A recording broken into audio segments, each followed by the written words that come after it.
Hello বন্ধুরা, সবাই কেমন আছো? আজকে আমাদের বাড়ি তৈরি হচ্ছে ডিম ভাপা। সেই জন্য দেখো বন্ধুরা, প্রথমে ডিমগুলোকে সেদ্ধ করে নিয়েছি। এবার ডিমের গায়ে একটু একটু করে কেটে দিচ্ছি ছুরি দিয়ে। এক এক করে সব কটা গায়ে কেটে নিচ্ছি। এই দেখো বন্ধুরা, সব কটা কাটা হয়ে গেছে। এবার তো দিচ্ছি পরিমাণ মতো লবণ, আর দিয়ে দিচ্ছি পরিমাণ মতো হলুদ। এবার এই দেখো সর্ষে, পোস্ত, কাঁচা লঙ্কা আর নুন ভিজিয়ে রেখেছিলাম, সেটাকে পেস্ট করে নিয়েছি। নিয়ে এবার এর মধ্যে দিয়ে দিলাম পরিমাণ মতো সর্ষের তেল। এবার এটাকে একটু ভালো করে আমি মেখে নিচ্ছি।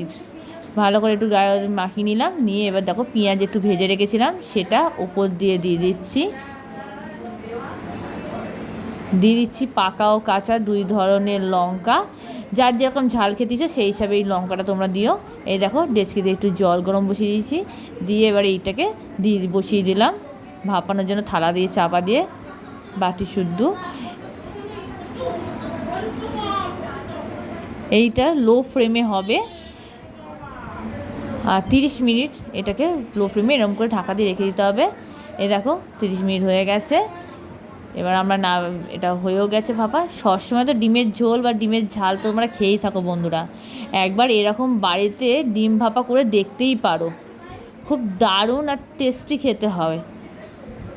আমাদের সবার খুবই ভালো লাগে। তোমাদের কেমন লাগে বন্ধুরা? তোমরাও বাড়িতে করে একবারটি দেখতে পারো।